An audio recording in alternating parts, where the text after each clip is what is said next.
Our next speaker is Mr. Morgan Kessler. Morgan is going to talk to us today about a current FHWA research project in motion. It's called the development of an advanced low-cost snowplow visual guidance system. Mr. Kessler is a highway research engineer at the FHWA Turner Fairbanks Highway Research Center in McLean, Virginia. He specializes in infrastructure maintenance, preservation, and asset management. Originally as a Northern California native, Morgan's pre-FHWA experience comes in several western coast cities, having served in positions as a city engineer, deputy public works director, and utilities engineer. I'm now going to turn this over to Morgan. Okay, thank you very much, Des. Is this thing on? I can't tell. Okay, well, good afternoon, everyone. Thanks for the introduction, and thanks to the planning group for having me speak to you guys today. Excited to tell you about a project that's been going on for the past year and a half at Federal Highways Research and Development Division. It's called the development of an advanced low-cost snowplow visual guidance system. Apologize, we don't have a fancy or clever acronym for it yet. It's kind of a long title, but that's the name of it so far. And I'll go through here for you now and give you an update on it. I just wanted to mention briefly where I'm from, where this research is coming from. For those of you who don't know, the Federal Highway Administration has a research and development dedicated facility, and it's in McLean, Virginia, right next to the CIA headquarters. And well, lots of interesting things come out of Turner Fairbank. There's 20 on-site laboratories covering everything from driverless vehicles to pothole repair, everything in between. There's about 100 Fed engineers and scientists that work there, and all sorts of support contractors. I'm in the infrastructure analysis and preservation division. I have all sorts of projects going on, everything from utility cut repair to robotic, horizontal directional drilling. But I have to say, this is one of my favorite projects, if not my favorite project so far. Anyway, just some background information. This project began in January of 2015, and it's due to end at the end of winter of next year. We sought a contractor for this, and we're working with Carnegie Mellon. Dr. Herman and Drs. Alonzo Kelly are the principal investigators for the project, and Dr. Herman heads up the National Robotics Engineering Center, which is in Pittsburgh, Pennsylvania. What we expect to get out of this project is a operational prototype visual guidance system that will assist a human snowplow operator. We haven't gotten to the robotics snowplowing yet. We see that as a ways in the future, but this is a visual assistive system for a snowplow operator, and we expect to get it, we expect to get a prototype that we can further develop as the project goes on. The title says low cost. Our current target commercialized unit cost is under $15,000 per unit per truck. We think that, in terms of what's available right now, that qualifies as, quote unquote, low cost. The PIs have told me that, in fact, if this is commercialized in the future, the price will go down significantly from that, as most of the components so far for this project are commercial and off the shelf.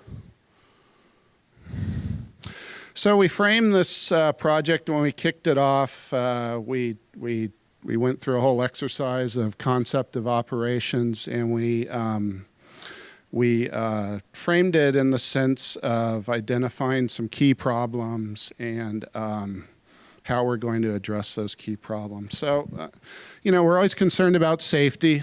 We saw the first problem as safety of the operator and the traveling public in winter operations. And any of you out there who deal with plowing operations know how hazardous it can be. So that was kind of our first problem. Second was mobility. When highways are closed, you can't go where you want to go. You can't get to the hospital. The goods and services that you need can't move. So we also saw this as a mobility issue. The faster you can get the highways and roadways open, the faster things can return towards normalcy after a snow event.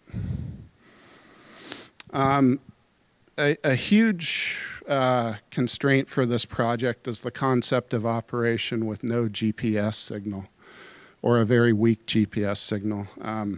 The systems they're as far as I know, the system that is out there right now, although it is quite sophisticated and very useful. It's used by Caltrans at Donner Pass and also Alaska at Thompson Pass.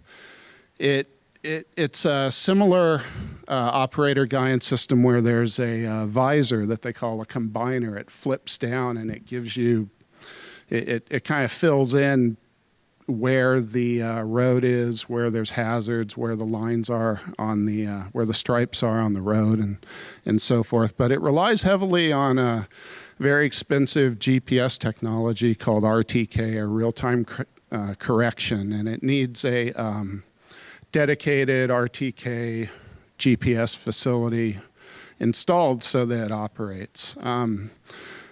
What we identified was that it'd be great if we could have a guidance system that operated where there was no GPS. Frequently in rural mountain roads, in urban areas, places where there's lots of trees, you can't get a GPS signal.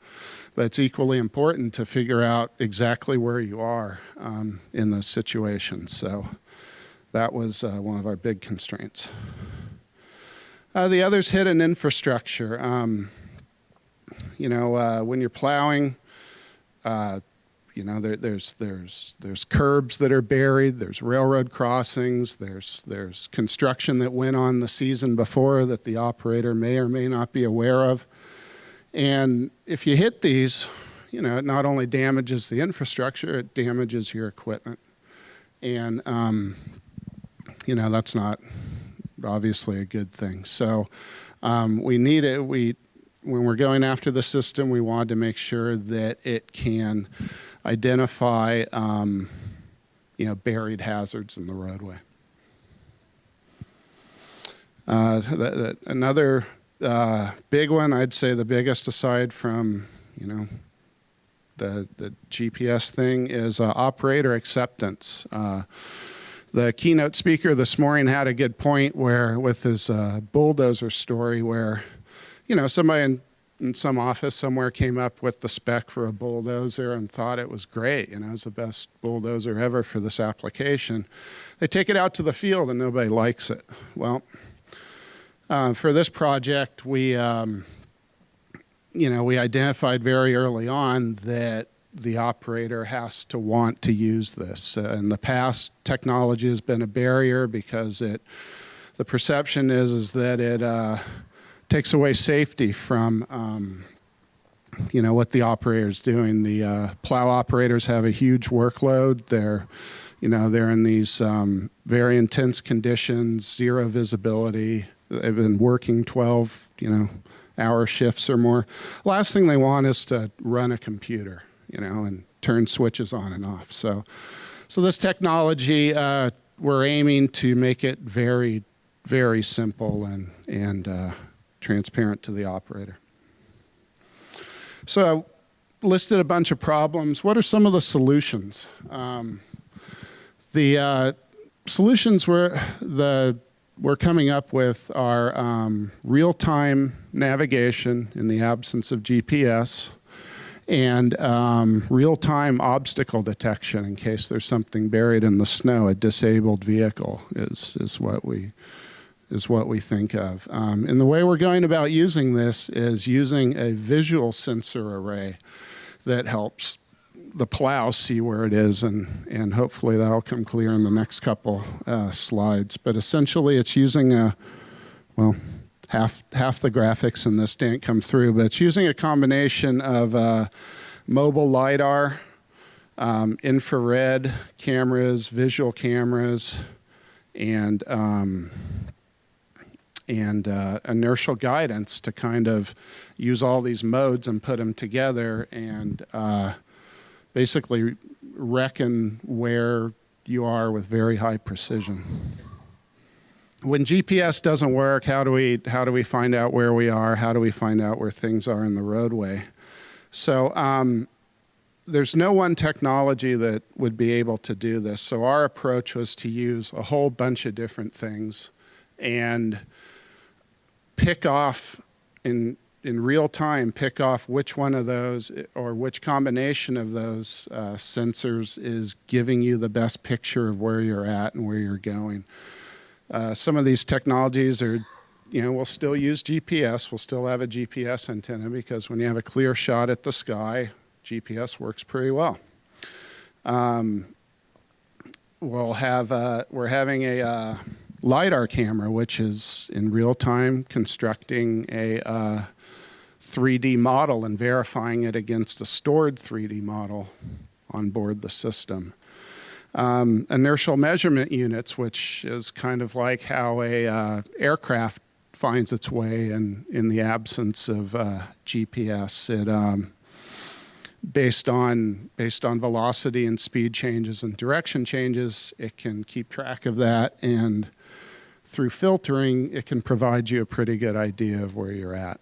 So my point is the system is taking a bunch of different sensors, visual, inertial, GPS, and others, combining them, picking through it, and seeing what is the best combination at that moment that gives you the highest probability of where you're at and where you're going.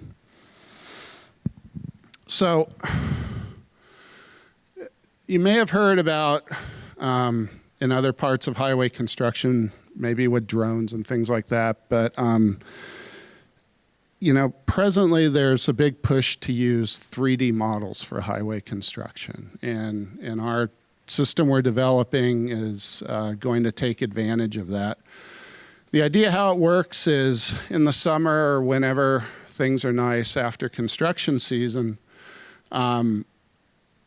there will exist, whether you intentionally go out and get it for snow plowing purposes or you just have it on hand, you'll have a 3D corridor model that's pretty accurate of what's going on. You'll have picked up things like road signs, new medians in the middle of the road, trees, things like that. You'll have a model of that.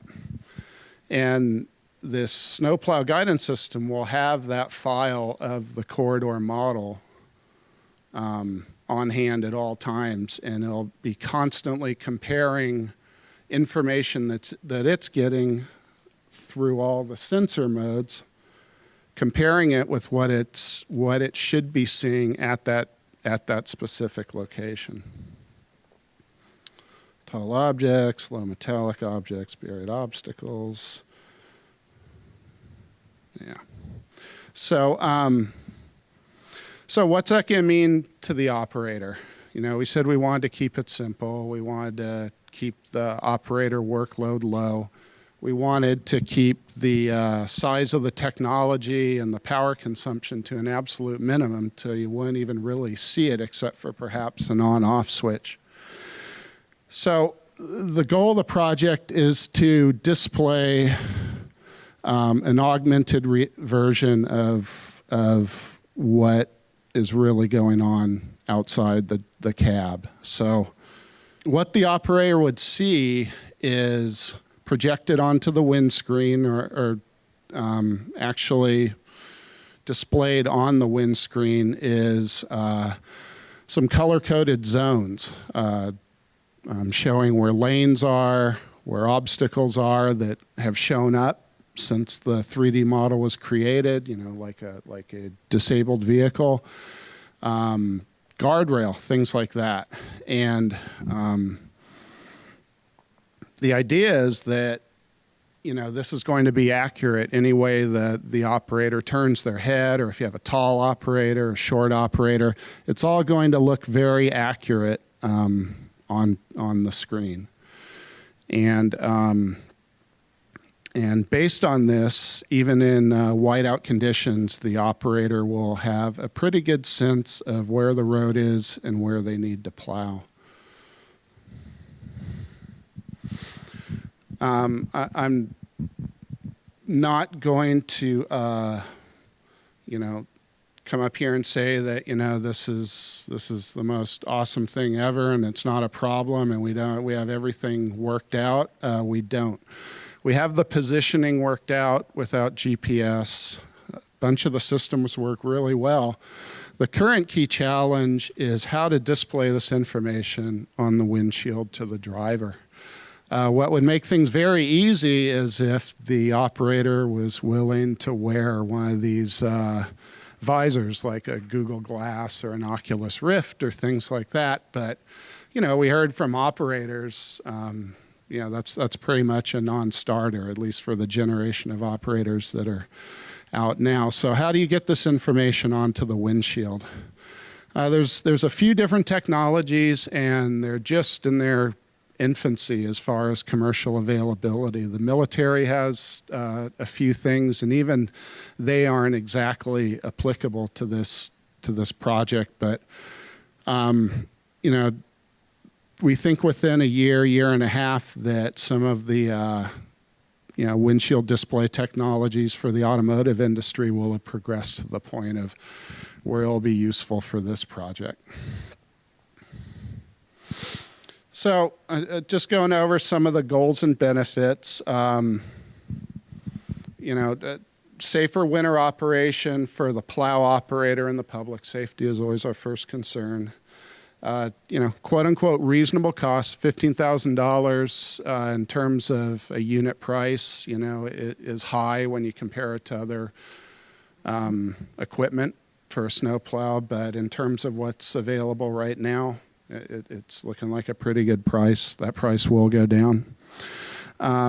Simple, intuitive controls and display is one of the goals. Again, an on-off switch, maybe a reset button for the operator. Our researchers have actually developed a 3D model of most popular plow truck cabs and use that to model how they're going to fit this equipment into the cab, and it's really not going to take up much space at all. The majority of the package is a roof-mounted thing maybe about this big with all equipment, and the power draw isn't much at all. So one of the biggest challenges with that is keeping the instruments warm enough on the roof of the cab. And it was interesting to hear the presentation from Wayland this morning about their heated lenses. More goals: reduce the likelihood of damage to equipment, highway snowplow, I talked about that a little bit, or highway infrastructure, and highways will be open sooner after the snow event.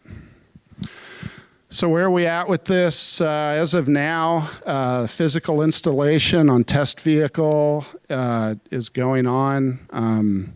Software and hardware calibration are going on. And that's getting it ready for the summer and fall of this year. We're going to do some clear weather testing around Pittsburgh over some prepared courses and get it ready to actually go for winter 2017, where we're going to be doing some pretty extensive testing and demonstration in both, setup courses and going to try it under some real conditions in partnership with PennDOT also. because we're having challenges with the actual, display on the windshield, the testing phase will be using a combiner or computer monitor similar to the technology that's out there now, but we're hoping with any phase 2 of this project that's going to be focused more on the windshield display. So thank you. I don't know if anybody has any questions now. In the interest of time, I mean, you guys I'll be here all week. You could catch me if you want, and I could tell you more detailed information if you like. But again, I'm Morgan Kessler from out at Turner Fairbank, Federal Highway Administration, and the principal investigator is over at Carnegie Mellon in Pittsburgh. His name's Dr. Herman Herman. So thank you.